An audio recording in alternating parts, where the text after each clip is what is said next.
Mr. President, Patriot Nasi, the men, yes, sir. Lil Win, what they are not meant to provoke me. I will insult you. It's okay. If I insult you, then I will beat you. And come on, say,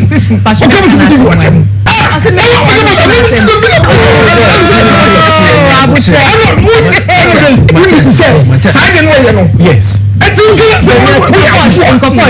Oh, me Akwes, Nkofo Filu, men yes sir. Kwadjon Kansale when big Akwes dia boni biem ewo United Television so UTV so nkrofo mienu anytime bi on be share ewo set bia so no ene mente me ho ase esi ho na nkrofo isan dia boni papa ene kaketua bi sotro ene chese bulo bi ya piem wo ha obi nim se eyagro se eye ni je bi nso na no mani age na se eyade bi no ma create dia hwehwe onu mu de ni obi ntumi enkyere na wo video ni dia na chese ene big Akwes na ni abre papa ni yenya na mane mu Kwadjon Kansale wona abusiafo na enya mpanifo ana ede omo na ntia mu dia ene anka ade eto Kwadjon Kansale wona abusiafo min kasa bebre yen konkohwe video na nkasa de esiye ewo ho na ye ba yen to aso ba before e be kohwe video no ede abanu me kanfo Zahara Herbal Mixture Hindi Herbal Mixture ana Zahara Men Capsules yari don bia how bia yade bia how se wo yare malaria fever diabetes wanumu enhyeda entoso ewo aduane mu anaso didi wanumu enhyeda entoso a kwaje Zahara ndro ibi na bibia ntimi enwie pe yo abrantie wakwaboa na enya dwuma age Zahara ndro ibi na bibia ntimi enwie pe yo mo number ana the screen so pe na dudu atu a obenya bi ewo pharmacy ni herbal shops bi am abusiafo yen kasa bebere ni ehwe video ni bi emra ma menya 7 years no meni bi dan kotoka emma no ko lesi ni na mfo bi so eni mi am na bi so yere etimi ko ye fie to kaire afekeke abi ko yere amobi let me try dia at least emi so kuta mi sin mama mi so nenye ontino asema mi nu kana se o bari mo ne bonno insaka no mani paniche wo bi wai papa ene wonya nante wona tekoba obi se di bonne na wona dem tawo se ni mi Attâcks we say you fit tiri and then the offer for ba kan di so that's all true wo that me ma wo be betum fo wo be betum ni fo e mo na ba they be abodam no de wa no mo da ma de ntu Akwes mani ke na sem uti e ba me na me say o se tie no e ba uti because of them me na me say uti mani ke ni de mani ke ni uti osme fa ni mani ke na sem obi anya right yin nyina enya bet amon fotu yefu bisara otu say open bi a ati uti san ke timi na sofu timi obi timi twam ama e ho fa e be pidin kire oba ka say bia obi tia na won tie na enti oba won chen o senti me kasa ko sera e ka tia na se bi tie ka say me mo le mo sama time o say we na kupon na me ga nsem me na ne bo sam ada wo de obi antu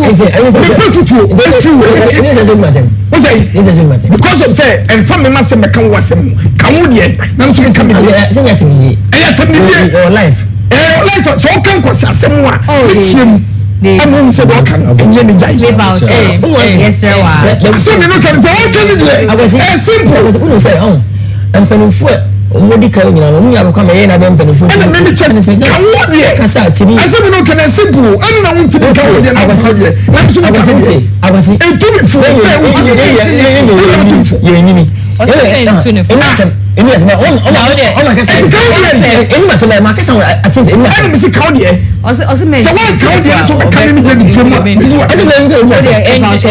and I kon kan de arbitrary Lil Win e to kan de o me to the kawase I'm small di on wo su nyame on kawase me enya sorry ameko ene emperefo bi eni mu mu a omo di echi bi mo chi at least we ya bibia ba afetu ma on okay ka ba boro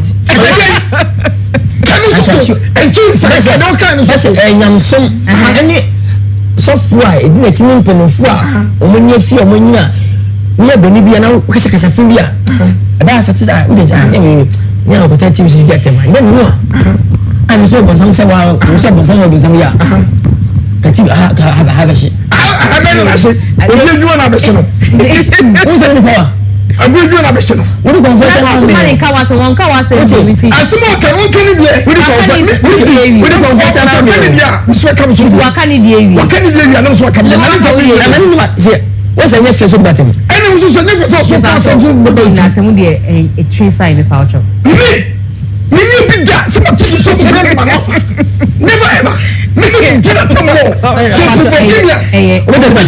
so provoke me Lil Win o de ja no so me provoke me I will insult you. It's okay. If I insult you, then I will beat you. If I check show this, Mr. Wa. Odi aguna na se de. Mr. Wa. O se men tu ni. Men kana se de ja se. De wa ka wo de area. If I show ye tie wu afi. Maybe so esama ya ka akọ abai. So we are doya wo di share camera wo di share. O so wo de wo nya doye. Men kamasem ewo ewe so esu do bi apɛ sɛ oyi ni bibi on beto abontin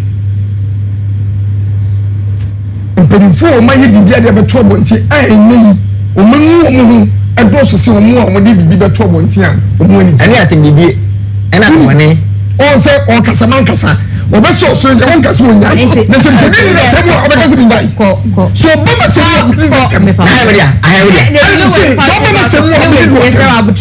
o la so no so ba ma se mu a akosi ni ebo na wa Lil Win so think of I'm not cry ka to say wa ya se men kana say kana say enye e ma che o ye nyini me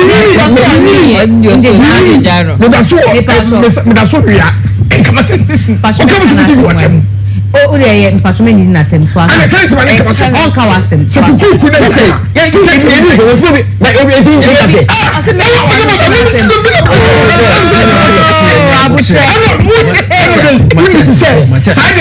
yes Lil Win men man ni men man ni watem ya papa nkofo shey o mi Akwes nkofo filu men yesa me pa cho o so ku na nya trek ni on ka wasem bim Lil Win o de men kasa men kana was a catfish Patrick, trust me if you also do trust me. Be Akwes, I know like I Lil Win. No, so guys be catfish. Okay, so men yesa. Atika. Into to answer. Who do what him? Men can catfish. I also said me say Big Akwes. Me no kasa enti me kasa me feel Lil Win die ye pa cho yes wa na pass over ko no me na me pa cho on na kasa o na mo so Lil Win abona hi de we ti di data una ko ben sane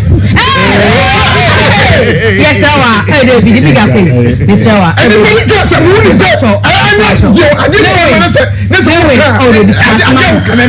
I want me yes ambom Lil Win but na say se uti oba fefefe ti unchen nya de wo ye na Big Akwes and I don't know can you I know I don't go on ne ba trust na say oh the trust na say Mr. President Mr. President I was the president if I trust Mr. President there obanya kukudo na obanya abuchenso Mr. President Osimenchi baby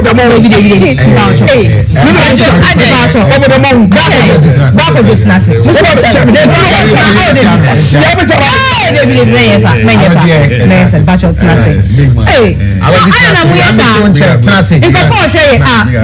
President Big Akwes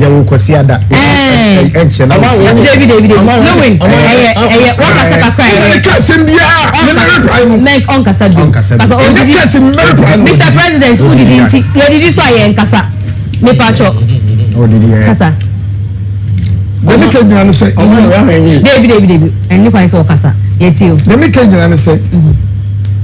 And depending bia omu eya adoye. No mbeto abontin. And depending bia omu ye nyama no mbeto abontin. No mo. I don't want to mention anybody. I can be also mention names man me pa. Ana me pese mo bi adi. Eni pe ni mu bebe. Ntro. Me pa enemy kasa. John. Oh, Mr. President, also ha adwen. We go on do.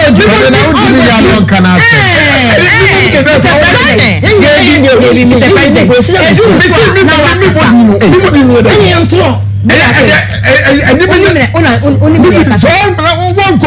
Me power show.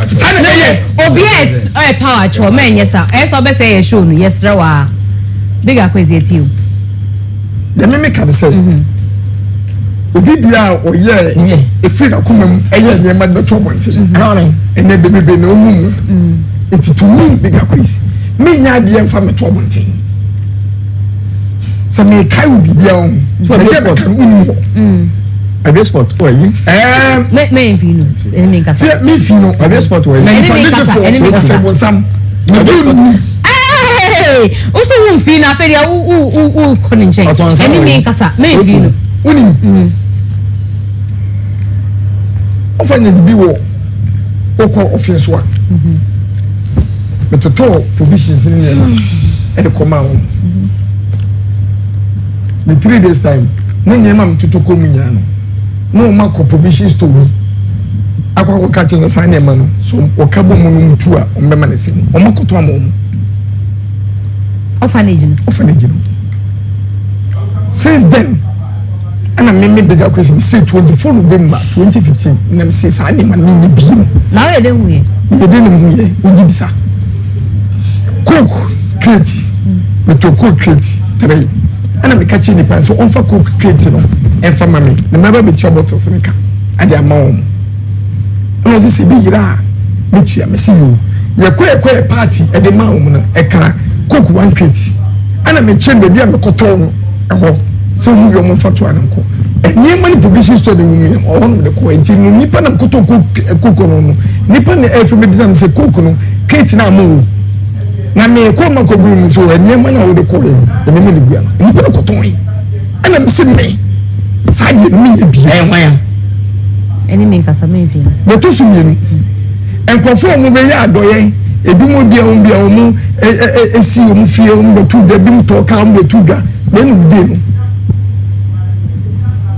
ene ta se beton e buru de mu kotoye yerefo ye kan se no omu tv no hwe ubi dia utwa beto bonti ubi dia oye de beto bonti no ade be chino muso ba be don tax ntenu na ntino obi ata obi chino kan ero ta to se be ya na o feni sa kwani tax dia enkofo bi eye ni Big Akwes say ni bi ni dia no wana ma te sumu dia ke Mr. President